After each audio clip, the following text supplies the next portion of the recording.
கோலினால் மே தொருளோம், உமது கோலினால் மே தொருளோம், உமது கோலினால் மே தருளோம், உமது கோலினால் மே தருளோம்.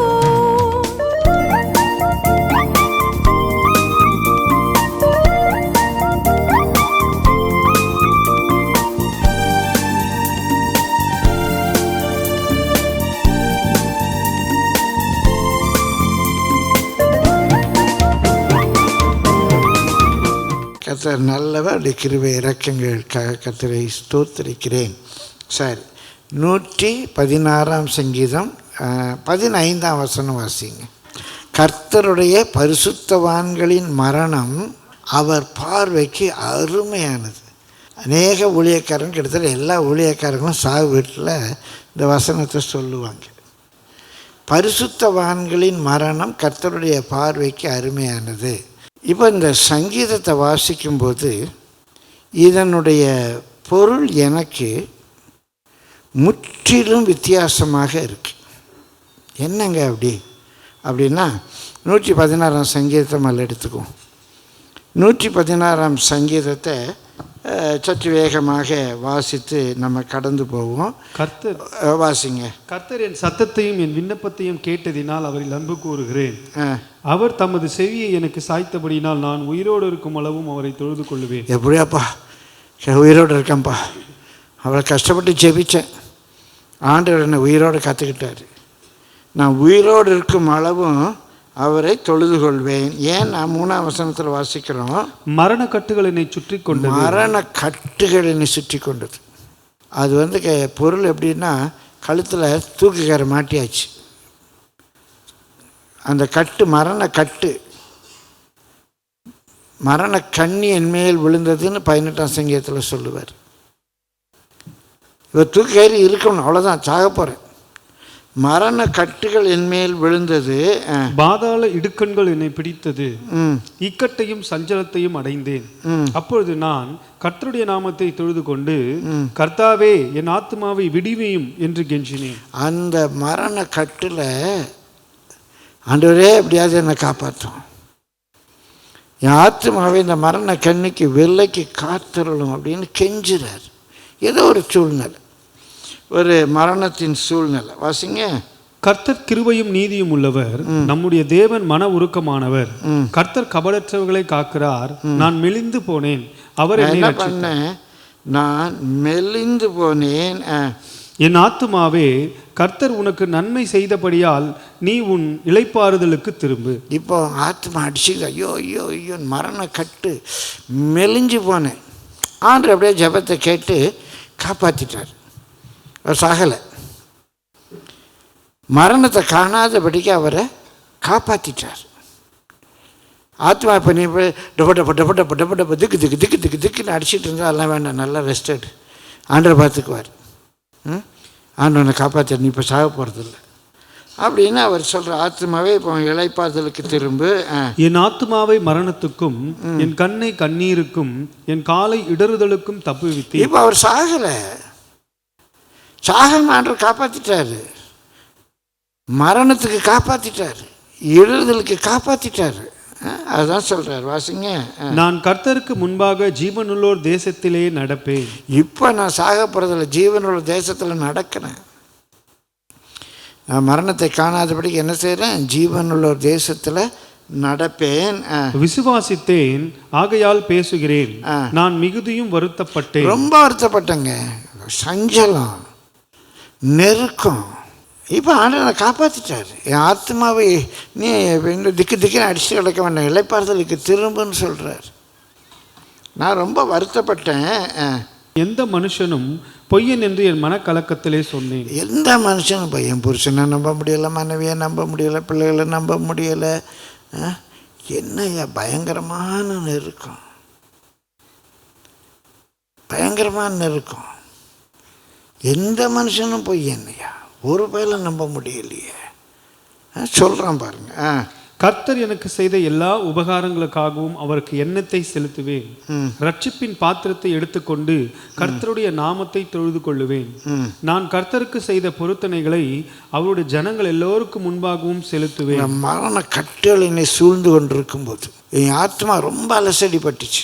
அப்போ சில பொருத்தனை பண்ணேன். ஆண்டவரே, என் ஜெபத்தை கேட்டு என்னை ஜீவனில் ஒரு தேசத்தில் உயிரோட வைப்பீருன்னா நான் போய் இந்த பொருத்தனை எல்லாம் பண்ணுறேன் ஆண்டவரே அப்படின்னு நான் பொருத்தனை பண்ணேன்.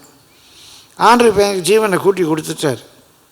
நான் மனுஷருக்கு முன்பாக தேவாலயத்தில் போய் என் பொருத்தனையை பண்ணுவேன். கர்த்தருடைய பரிசுத்தவான்களின் மரணம் அவர் பார்வைக்கு அருமையானது. நல்ல கவனிங்க, இந்த பின்னணியில் தான் அவர் சொல்கிறாரு, கர்த்தருடைய பரிசுத்தவான்களின் மரணம் அவருடைய பார்வைக்கு அருமையானது, ப்ரெஷியஸ், விலையேற பெற்றது. கர்த்தாவே, நான் உமது அடியேன், நான் உமது அடியாளின் புத்திரனும் உமது ஊழியக்காரனுமா இருக்கிறேன். என் கட்டுகளை அவிழ்த்து விட்டீர். நான் ஊழியக்காரையா, என் குடும்பமே நல்ல ஆவிக்குரிய குடும்பம்.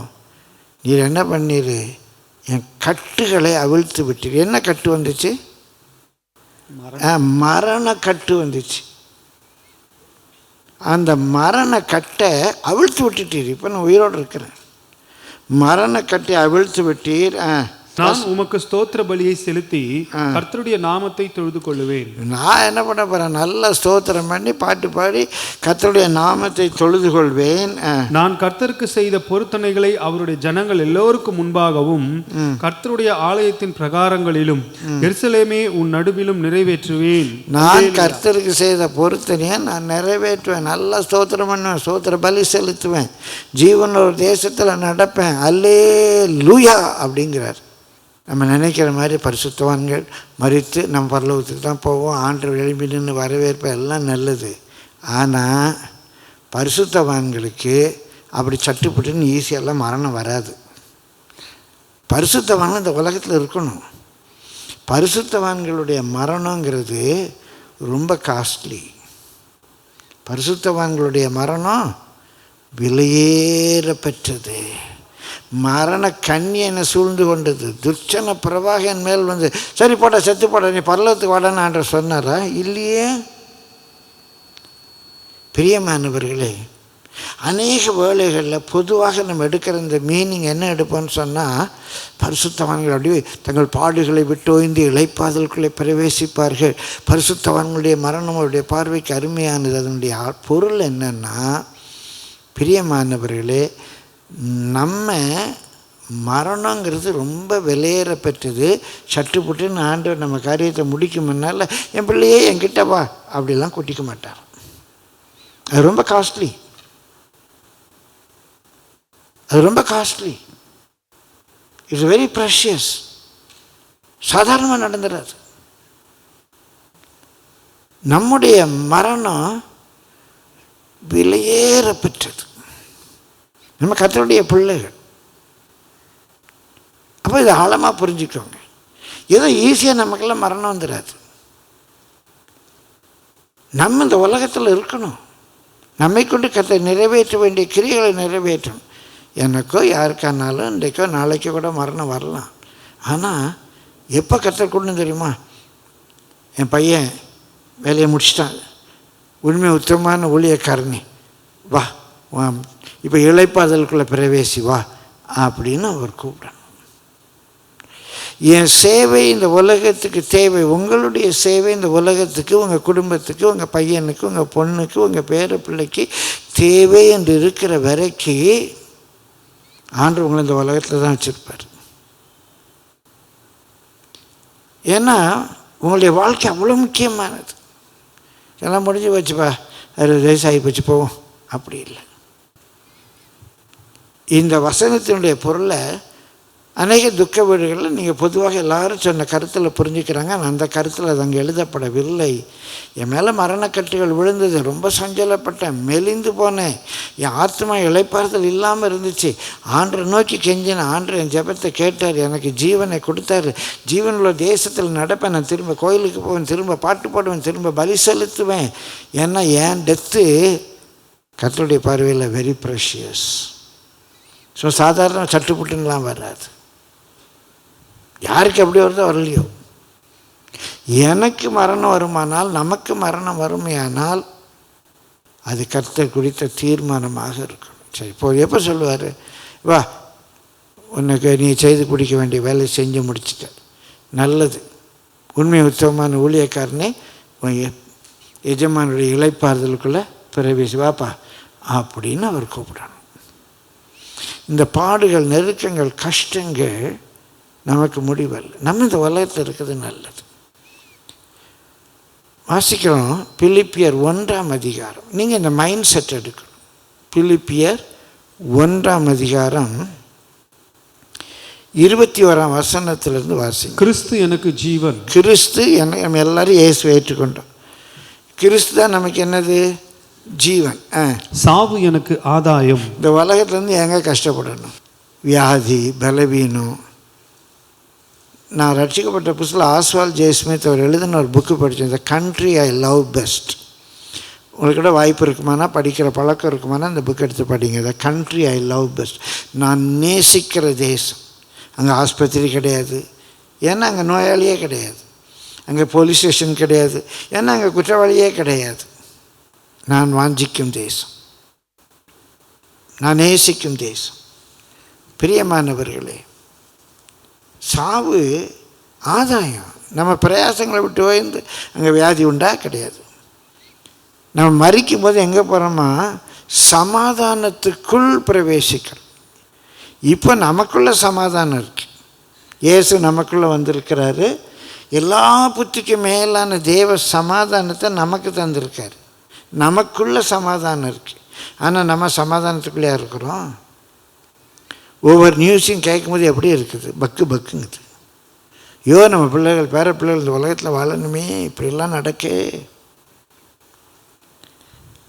பிரியமான குறிப்பாக நீங்கள்லாம் செய்தித்தாள் படிக்கிற பழக்கம் இருக்குது இல்லையோ தெரியல. செய்தித்தாளில் பார்க்கணும், டிவியில் எல்லாம் வராது. செய்தித்தாளில் பார்க்கணும். என்னென்ன பயங்கரமான காரியங்கள். 2 நாளைக்கு முன்னால் ஒரு செய்தி, இன்றைக்கி அப்படி ஒரு பயங்கர ஆவி. ஒருத்தன் அக்காட்ட குடிக்க காசு கேட்கான். அக்காட்ட குடிக்க காசு கேட்கான். அக்கா குடிக்க காசு கொடுக்க மாட்டேங்கிறா. அதனால் இந்த பையன் ஒரு கம்பி எடுத்து, தம்பி அக்கா பையனை, மருமகனை, தாய் மாமா மருமகனை கம்பியால் அடித்து கொள்கிறான். ஏன்னா அக்கா குடிக்க காசு கேட்டால் குடிக்கலையா. அந்த உலகத்தில் வாழ்ந்துக்கிட்டு இருக்கோம்.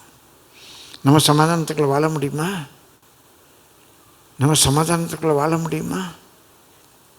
நமக்குள்ள சமாதானம் இருக்குது. இந்த பாழான உலகத்தில் இருக்கிற வரைக்கும் நம்ம சமாதானத்துக்குள்ளே வாழ முடியாது.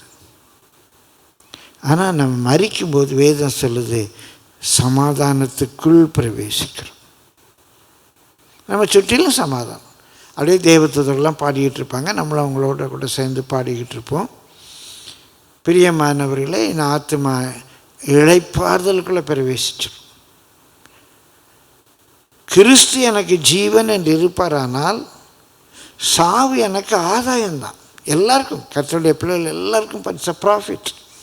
ஆனால் அடுத்தால தொடர்ந்து சொல்கிறாரு பாருங்க, அதான் முக்கியம். ஆகிலும் சரீரத்தில் பிழைத்திருக்கிறதினாலே என் கிரியைக்கு பலன் உண்டாயிருப்பதினால், நான் சரீரத்தில் பிழைத்திருப்பதினாலே, நீங்கள் உயிரோடு இருக்கிறதுனால உங்கள் கிரியைக்கு பலன் உண்டு. உங்கள் பிள்ளைகள்கிட்ட பேசலாம், உங்கள் பேர பிள்ளைகள்கிட்ட பேசலாம், உங்கள் பேர பிள்ளைகளுக்காக ஜெபிக்கலாம், உங்கள் பேர பிள்ளைகளுக்கு ஆலோசனை சொல்லலாம், இயேசுவை பற்றி 4 பேருக்கு நம்ம போய் சுவிசேஷம் சொல்லலாம். ஏதோ நம்மை கொண்டு இந்த உலகத்தில் நிறைவேற்ற வேண்டிய நல்ல கிரியைகளை நிறைவேற்றலாம். நான் இந்த சரீரத்தில் பிழைத்திருப்பதினாலே பலன் உண்டு. நம்ம இந்த உயிரோடு இருந்தால் தான் நன்மை செய்ய முடியும். அப்போது சரீரத்தில் பிழைத்திருப்பதினாலே, சாவு ஆதாயம்தான், ஆனால் சரீரத்தில் பிழைத்திருப்பதினாலே பலன் உண்டு. நான் தெரிந்து கொள்ள வேண்டியது இன்னது என்று அறியேன். இப்போ நான் என்னத்தை சூஸ் பண்ணுறது? இந்த சரீரத்தில் உயிரோடு இருக்கிறதியா, போயிடுறதியா? இது பெட்டர். போயிட்டா பாடே இல்லைப்பா, நல்லா அல்லையா பாடிக்கிட்டே இருக்கலாம், ஒரு கஷ்டம் கிடையாது, கண்ணீர் கிடையாது, எல்லாம் ஜாலியாக இருக்கலாம். இது எதை தெரிந்து கொள்வது? வாசிங்க. ஏனெனில் இவ்விரண்டினாலும் நான் நெருக்கப்படுகிறேன். தேகத்தை விட்டு பிரிந்து கிறிஸ்துவுடனே கூட இருக்க எனக்கு ஆசை உண்டு. அது அதிக நன்மையாயிருக்கும். அப்படி இருந்தும் நான் சரீரத்தில் தரித்திருப்பது உயிரோடு இருப்பது உங்களுக்கு அவசியம். நம்ம பிள்ளைகளுக்கு அவசியம், பேர பிள்ளைகளுக்கு அவசியம், இந்த சமுதாயத்துக்கு அவசியம். பிரியமானவர்களே, இந்த ஒரு வெளிச்சம் நமக்கு வேணும். நம்ம இருக்கிற ஏதோ வகையில் இந்த பூமிக்கு, இந்த மண்ணுக்கு பிரயோஜனமாக இருக்கும். அதெல்லாம் முடிஞ்சு போச்சு இல்லை. இன்னும் நீங்கள் ஓட வேண்டிய ஓட்டம் உண்டு. உங்களை கொண்டு கத்தை நிறைவேற்ற வேண்டிய கிரியை உண்டு. உங்கள் குடும்பத்துக்கு மாத்திரமல்ல, சமுதாயத்துக்கு ஏதோ ஒரு வகையில் நான் இருப்பது அவசியம். நீங்கள் இந்த மண்ணில் இருப்பது, நான் இந்த மண்ணில் இருப்பது, நாம் இந்த மண்ணில் இருப்பது அவசியம். It's a must. ரொம்ப தேவை. இந்த ஒரு உணர்வு நம்ம எல்லாருக்கும் வரணும். என்னை கொண்டு கர்த்தர் நிறைவேற்ற வேண்டிய கிரியைகளை நிறைவேற்றும். வாழ்நாள் எல்லாம் நான் மற்றவர்களுக்கு பிரயோஜனமாக, நான் அடிக்கடி சொல்கிறேன் கான்ட்ரிபியூட்டரி மெம்பராக ஏதோ ஒரு வகையில் கான்ட்ரிபியூட் பண்ண முடியும். சால்வேஷன் ஆர்மி என்ற ஸ்தாபனத்தை தொடங்கிய ஐயா பேர் ஜெனரல் பூத்துன்னு சொல்லுவாங்க. இந்த ஜெனரல் பூத் ஐயா வயதான காலத்தில் அவர் கண்ணில் ஒரு சிகிச்சை செய்கிறாங்க. கண் பார்வை குறைவுபடுது, கண்ணில் சிகிச்சை செய்கிறாங்க. அந்த சிகிச்சை முடிந்து கட்டை விழுக்கும்போது அவருக்கு கண் பார்வை முற்றுமாக போயிடுச்சு. சிகிச்சை முடிந்து கட்டை வைக்கும்போது இப்போ அதை அவர்கிட்ட எப்படி சொல்லன்னு தெரியலை. டாக்டர் அந்த மூத்த மகன்கிட்ட சொல்கிறார், ஜெனரல் பூத்துடைய மூத்த மகன்கிட்ட சொல்கிறார், உங்கள் அப்பாவுடைய சைட்டு முற்றுமா போயிடுச்சு அப்படின்னு. பையனுக்கு இது அப்பாட்ட எப்படி சொல்லுன்னு தெரியலை. அப்படியே தன்னை கட்டுப்படுத்திக்கிட்டு பையன் அப்பாட்ட சொல்கிறாரு, ஜெனரல் பூத், சால்வேஷன் ஆர்மியா தொடங்கிய ஜெனரல் பூத், எப்பா daddy, here after you can not see us. Daddy, இனிமே நீங்கள் எங்களை பார்க்க முடியாது டேடி அப்படின்னு மனம் உடைஞ்சு சொல்கிறார். ஜெனரல் பூத் ஒரு சில வினாடிகள், ஒரு சின்ன அதிர்ச்சி, கண் பார்வை முத்தமாக போயிடுச்சு. ஒரு சில வினாடிகள் அந்த சின்ன அதிர்ச்சி இருந்துச்சு. அப்புறம் ஜெனரல் பூத் என்ன சொன்னார் தெரியுமா? I was ministering to God what I can do with my sight. Now I will continue to minister to God what I can do without sight. என் கண் பார்வை வைத்துக்கொண்டு நான் தேவனுக்கு என்ன செய்ய முடியுமோ அந்த ஊழியத்தை செய்து கொண்டிருந்தேன்.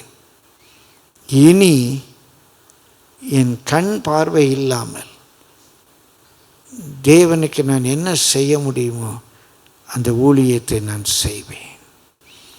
ஒரு முறை ஒரு சபையில், நல்ல ஒரு பெரிய சபையில் எலக்ட்ரிக்கல் இந்த PA சிஸ்டம் தான் வைக்கிற ஒரு ஊழியத்தை ஒரு சகோதரர் பார்த்துட்டு இருந்தார். ஒரு ஆக்சிடெண்ட்டில் அவருக்கு கை போயிடுச்சு. ஹாஸ்பிட்டலில் அட்மிட் ஆகிருக்காங்க. எனக்கு செய்தி வருது, அவசரமாக அதை அம்பியூட் பண்ணணும், கையை வெட்டி எடுக்கணும். அவர் ஒரே பிடிவாதம், பாஸ்டர் ராபர்ட் சைமன் வந்து ஜபிச்ச பிறகு தான் நீங்கள் எனக்கு ஆப்ரேட் பண்ணணும், அர்ஜென்ட், கை தொங்குது. பாஸ்டர் ராபர்ட் சைமன் வந்து ஜபிச்ச பிறகு தான் ஆப்ரேட் பண்ணணும். இதுக்குள்ள செய்தி எனக்கு பறக்குது. நான் ஆஸ்பத்திரிக்கு ரஷ் பண்ணுறேன். தாங்கிக்க முடியாத ஒரு சூழ்நிலை, கை சுத்தமாக வந்துடுச்சு. அந்த படுக்கையில் நான் அவர்கிட்ட சொன்னேன், இதுவரைக்கும் இந்த கையை வச்சு நீங்கள் ஆண்டருக்கு என்ன ஊழியம் செய்ய முடியும்? அவர் தான் நல்ல எலக்ட்ரிஷியன், PA சிஸ்டம் எல்லாம் பார்ப்பார். அதை நீங்கள் செய்தீங்க. இனி இந்த கையில்லாமல் கர்த்தருக்கு என்ன செய்ய முடியுமோ அதை செய்யுங்க அப்படின்னு சொல்லி எல்லாம் நல்லபடியாக நடக்கணும் அப்படின்னு ஜெபிச்சுட்டு வந்துட்டேன். அது ரொம்ப சந்தோஷப்பட்டார். தேவ நாம மகிமைக்காக சொல்லுகிறேன். ஒரு சபையில் எலக்ட்ரிஷனாக இருந்த அவர் ஒரு சபையினுடைய போதகராக மாறினார். கரங்களை தட்டி கர்த்தரை ஸ்தோத்திரிப்போமா. ஆண்டவர் நம்மை கொண்டு செய்கிற காரியங்கள் பயங்கரமாக இருக்கும். கர்த்தருடைய பரிசுத்த நாமத்துக்கு மகிமை உண்டாவதாக. கர்த்தருடைய பரிசுத்த நாமத்துக்கு மகிமை உண்டாவதாக. அவன் நம்முடைய மனதில் நான் உயிரோடு இருப்பது என்னை கொண்டு கர்த்தர் வைத்திருக்க எத்தனையோ திட்டங்கள் உண்டு. அந்த திட்டங்கள் நிறைவேறணும். அதான் அதனுடைய உண்மையான ஒரு பொருள். பரிசுத்தவான்களுடைய மரணம் கர்த்தருடைய பார்வைக்கு அருமையானது. சட்டுப்புட்டுலாம் வராது, ஒரு நோக்கம் இல்லாமல் வராது. கர்த்தருடைய பரிசுத்த நாமத்துக்கு மகிமை உண்டாகும். சில வேளைகளில் நம்ம சில தவறான தீர்மானங்கள் எடுப்போம். ஒரு வேத பகுதி ஆதியாகமம் 27ஆம் அதிகாரம் 1ஆம் வசனம் வாசியுங்க. ஈசாக்கு முதிர் வயதானதினால் அவன் கண்கள் இருள் அடைந்தது. பார்வையற்று போன போது அவன் பார்வை குறைஞ்சு போயிடுச்சு. அவன் பார்வையற்று போன போது அவன் தன் மூத்த குமாரனாகிய ஏசாவை ஃபேமிலியை செட் பண்ண ஆரம்பிக்கும்.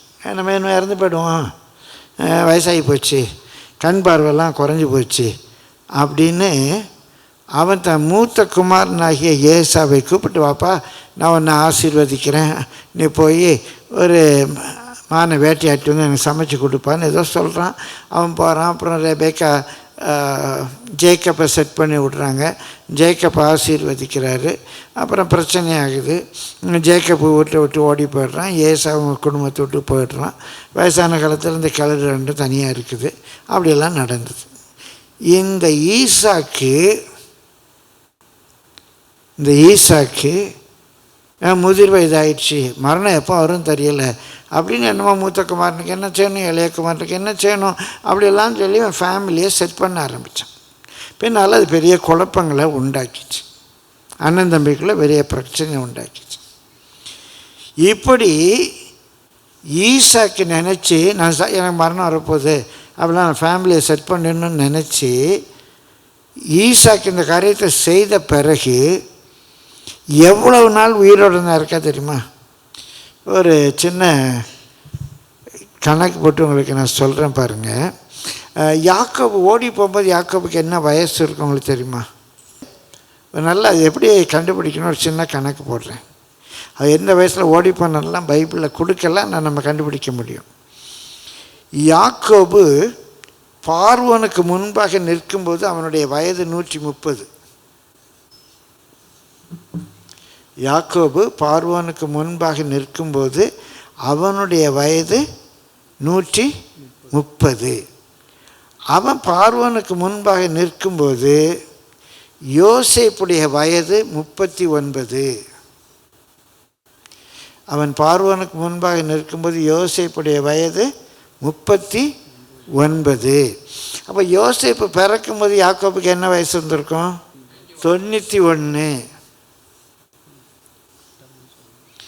இப்போ யாக்கோபுக்கும் யோசேப்புக்கும் இடையில் அவன் பிறக்கும்போது அவனுக்கு வயசு 91. கரெக்டாக சொல்லிட்டீங்க. சரி, யாக்கோபு 16ஆம் போய் 14 வருஷம் கழித்து யோசேப்பு பிறக்கிறான். யாக்கோபு 16ஆம் போய் 14 வருஷம் கழித்து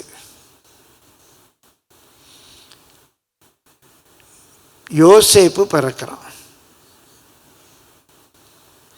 அப்போ 16ஆம் போகும்போது யாக்கோபுக்கு வயசு என்ன?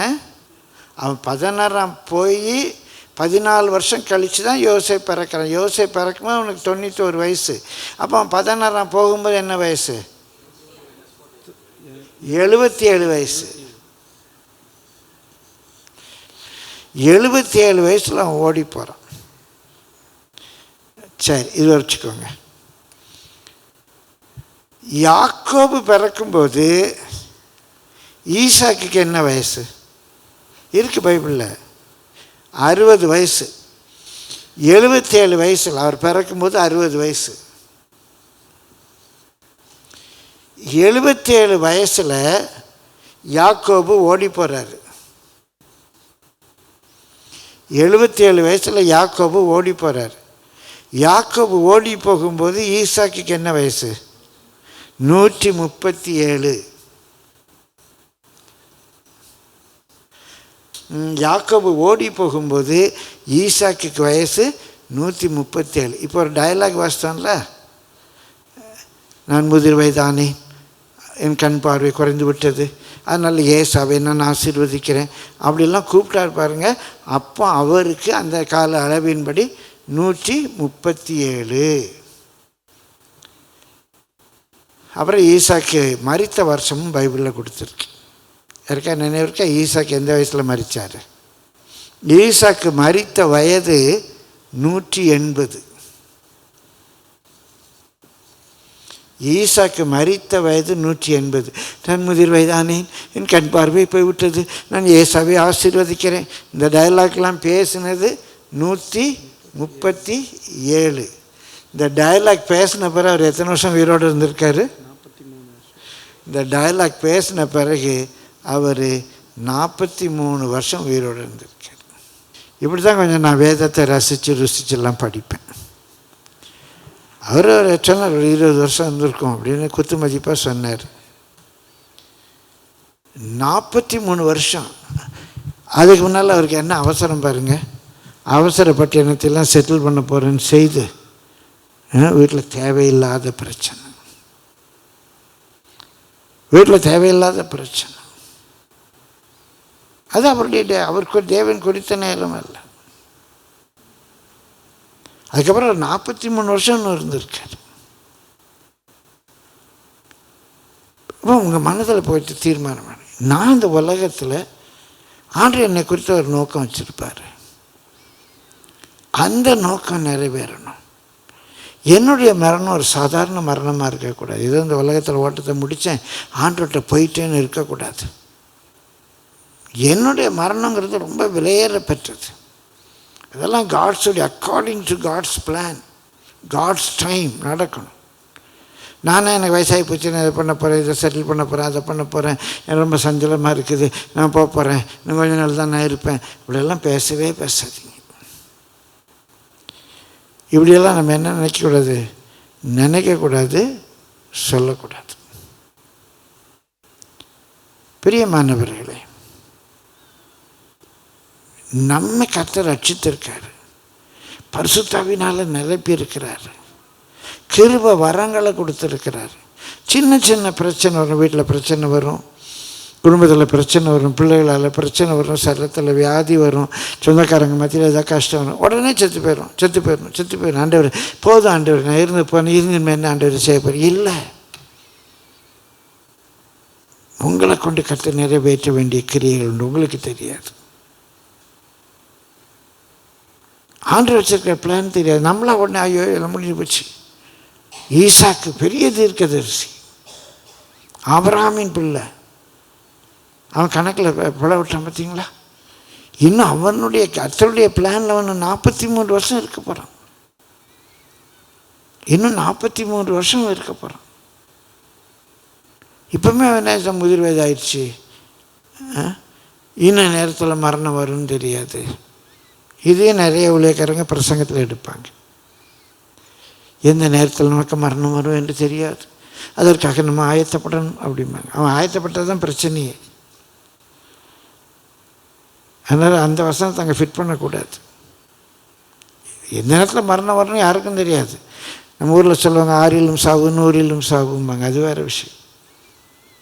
ஆனால் ஈசாக்கு அப்படி நினச்சி பிளான் பண்ணது பிரச்சனை.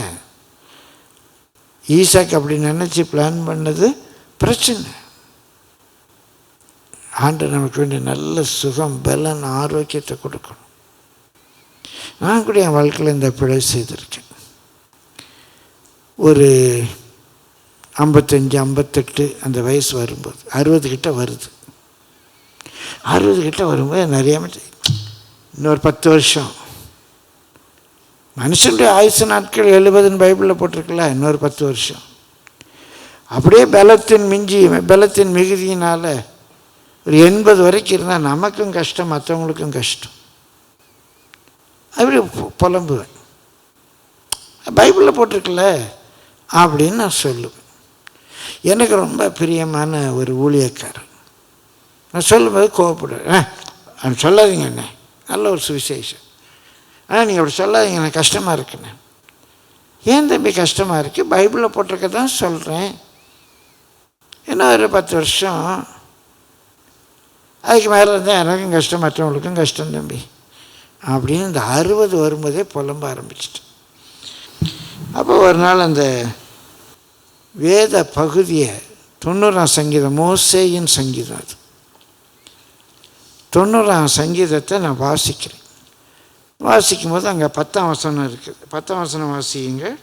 எங்கள் ஆயுசு நாட்கள் 70 வருஷம். எங்கள் ஆயுசு நாட்கள் 70 வருஷம். பலத்தின் மிகுதியினால் 80 வருஷமாக இருந்தாலும், பலத்தின் மிகுதியினால 80 வருஷமாக இருந்தாலும், அதன் மேன்மையானது வருத்தமும் சஞ்சலமுமே. அது வருத்தம் சஞ்சலம் தான்.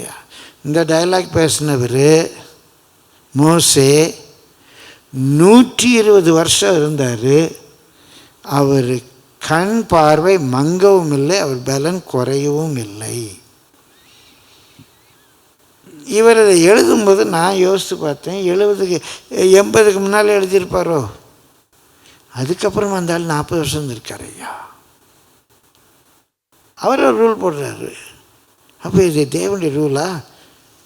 மனுஷனுடைய ஆயுசு நாட்கள் 70 வருஷம், பலத்தின் மீதியினால் 80 வருஷம், அது எல்லாம் வருத்தமும் சஞ்சலமும் அப்படின்னு சொன்னார். அவரே 120 வருஷம் இருந்திருக்காரு. மோசேயின் சங்கீதம் தானே இது. வாசிக்கும்போது அப்படி தொடர்ந்து வாசிங்க. 11ஆம் வசனம்.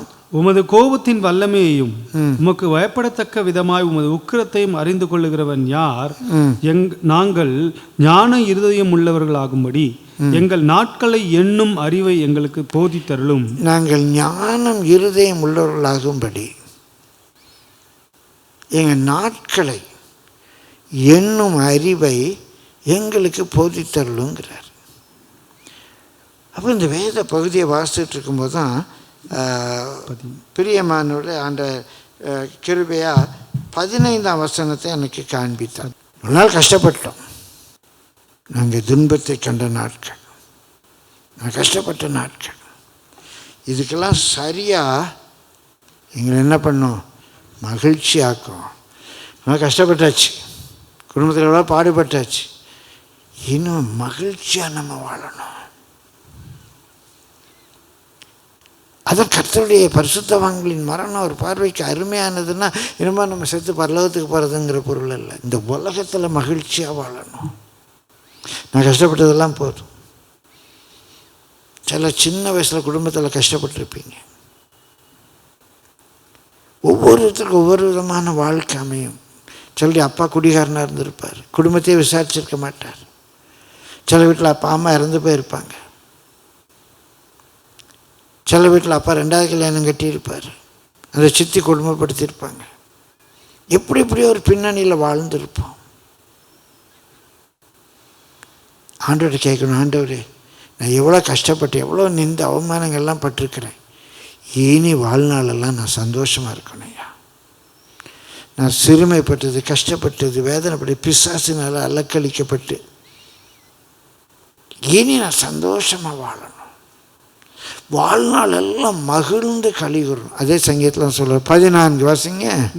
எங்கள் வாழ்நாள் எல்லாம் களி கூர்ந்து மகிழும்படி, நாங்கள் எங்கள் வாழ்நாள் எல்லாம் கலிகூர்ந்து மகிழும்படி காலையிலே எங்களை உமது கிருபையால் திருப்தியாக்கும். என் ஜெபம் இப்படியே மாறிடுச்சு.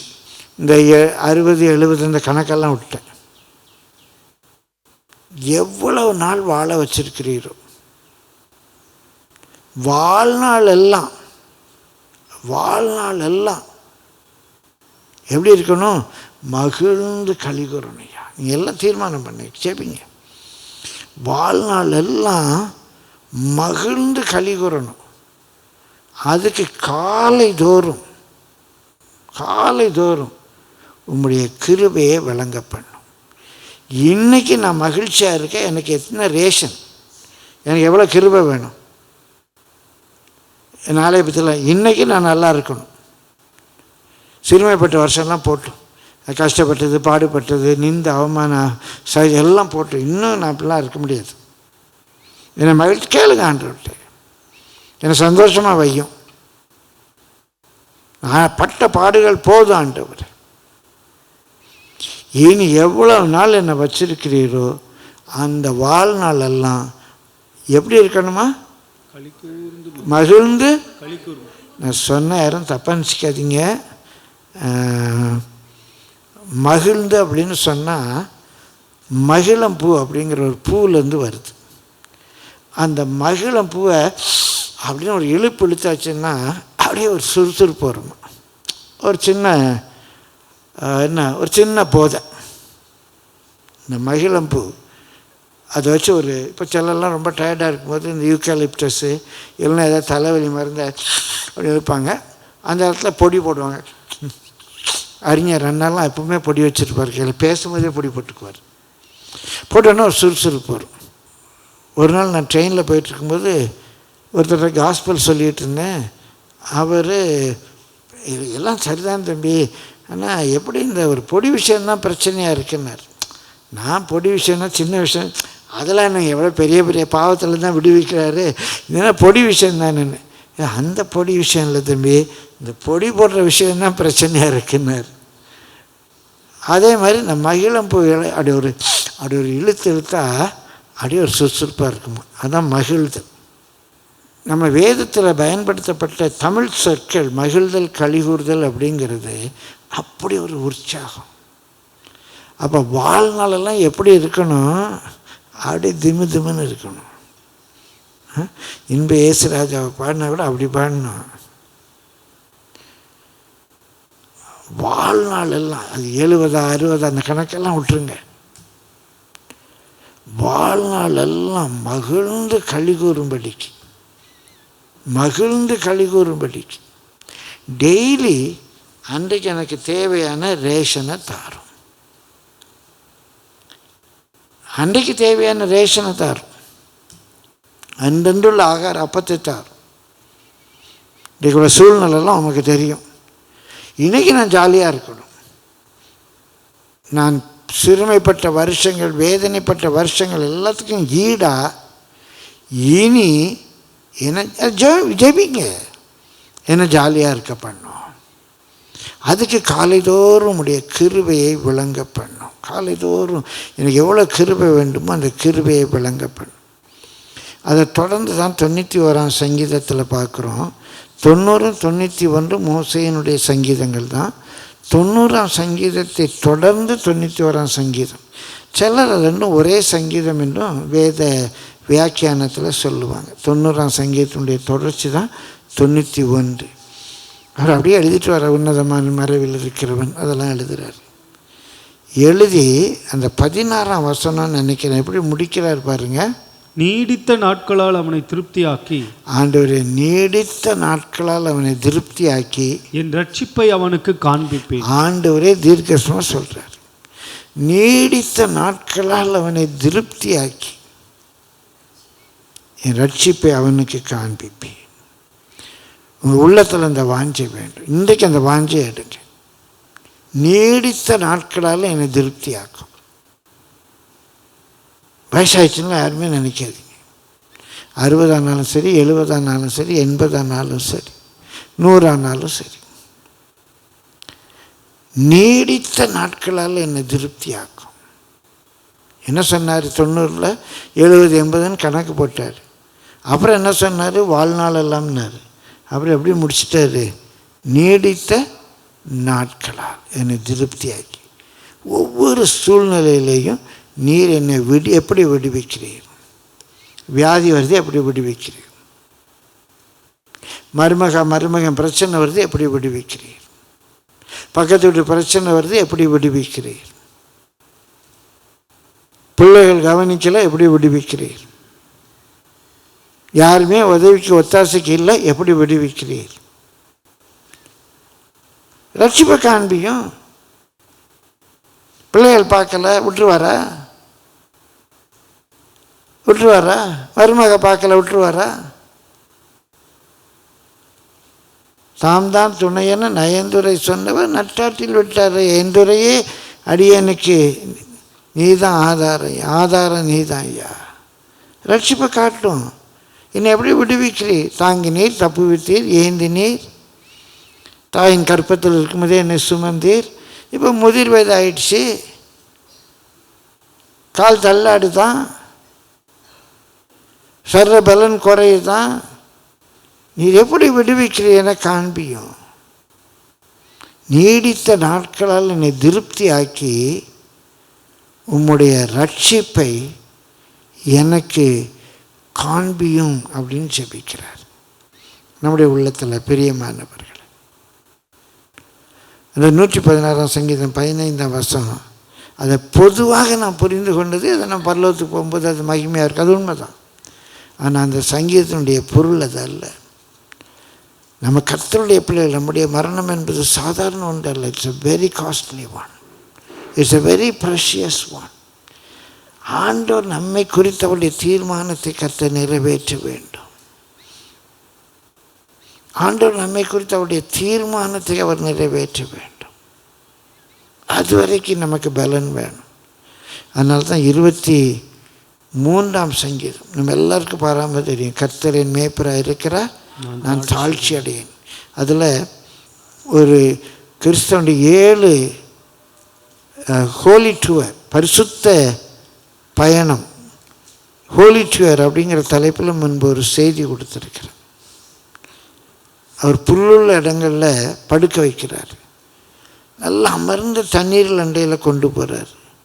நீதியின் பாதை வருது, மரண இருளின் பள்ளத்தாக்கு, எப்போனாலும் மரணம் வரலாம்.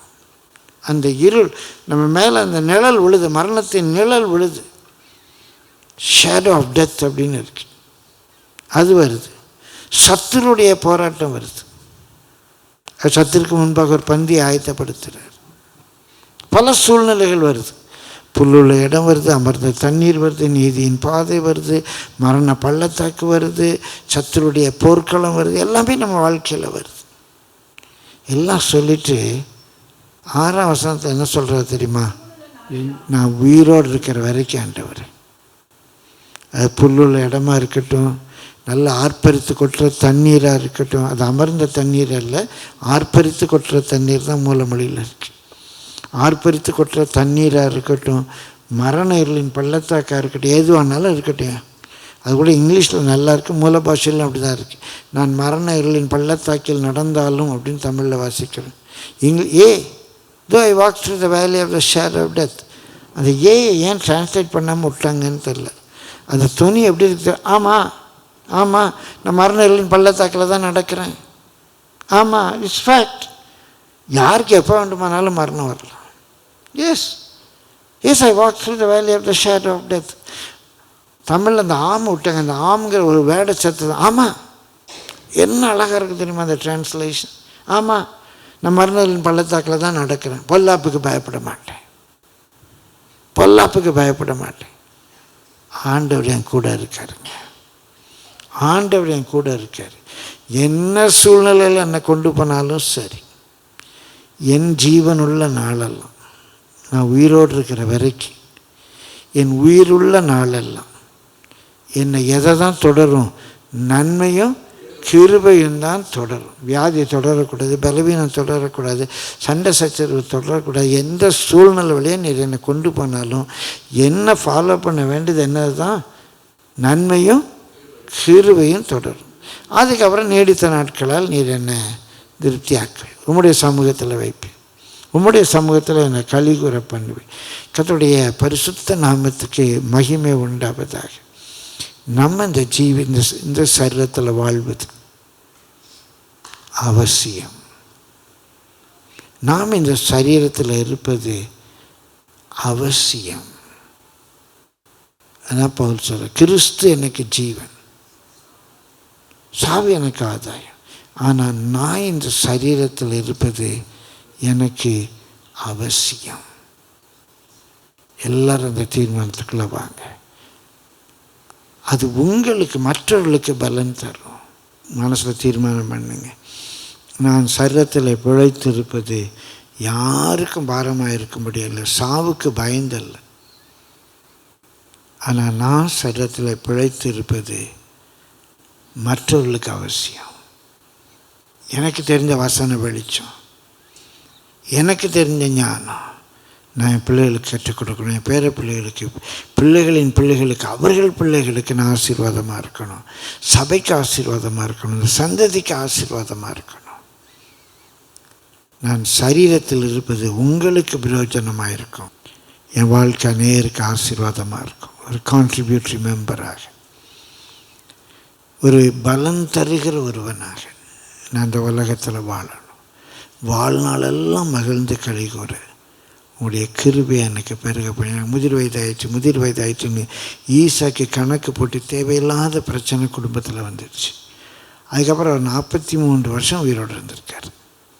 43 வருஷம் உயிரோடு இருந்திருக்கார்.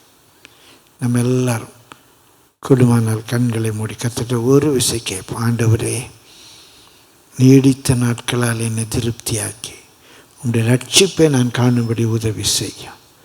எல்லோரும் ஜெபிங்க. போதுமடா சாமின்னு சொல்லாதீங்க.